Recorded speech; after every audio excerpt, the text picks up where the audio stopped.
Mirai's turn in the spotlight comes to a close this week as Ryuki's true intentions, and the real purpose of this mission, are revealed.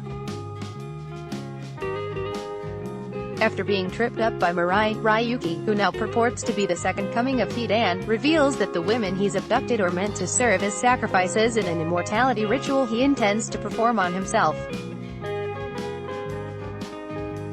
With some timely help from Guy and Kakashi, Mirai is able to quickly bring down Ryuki's entire operation, as well as the man himself. After the group parts ways with Tatsumi, Guy and Kakashi reveal that the hot springs tour had simply been a cover for investigating the recent string of abductions and that Kiba, Tenten, and Shoji had been tasked with gathering intel. Mirai's recent experiences taught her that while memories of loved ones should be cherished, people must always look toward the future instead of becoming mired in the past. This realization helps her realize that the king refers to the shinobi who protects the future.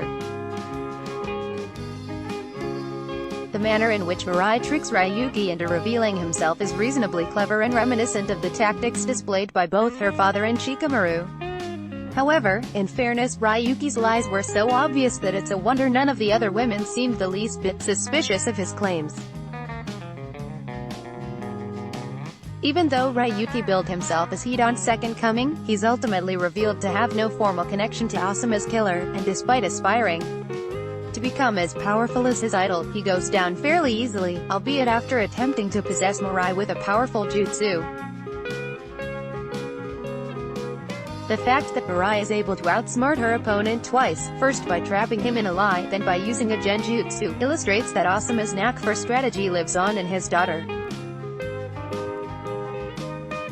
The story's main takeaway, i.e., people shouldn't become obsessed with the past to the point of neglecting the future, isn't exactly an original message for this franchise, but it works very well in relation to Mirai's struggles and doesn't come off as forced or contrived. While the episode's overall tone is mostly serious, it contains a number of comedic moments that harken back to this arc's earlier installments.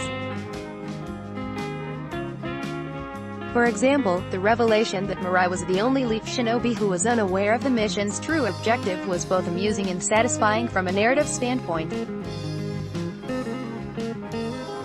After all, while such coincidences are generally forgivable in fiction, the fact that a prominent character from the Leaf would pop up in every new locale the gang visited felt contrived.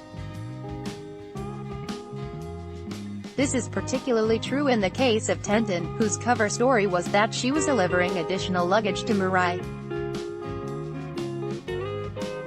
Granted, there were several points at which Mirai was in actual danger, and knowing the full details about who and what she was up against may have proved helpful to her. At the end of the day, Mirai's arc made for an entertaining diversion from the usual proceedings. Mirai is an interesting character to follow, and it's always nice to see one of the women take center stage. If every Boruto-less arc were this much fun, it wouldn't be the worst thing in the world for him to bow out more often. Rating: Boruto, Naruto Next Generations is currently streaming on Crunchyroll. Amy is an author who has loved anime for over 2 decades. Less than previous Let's Block ads. Why?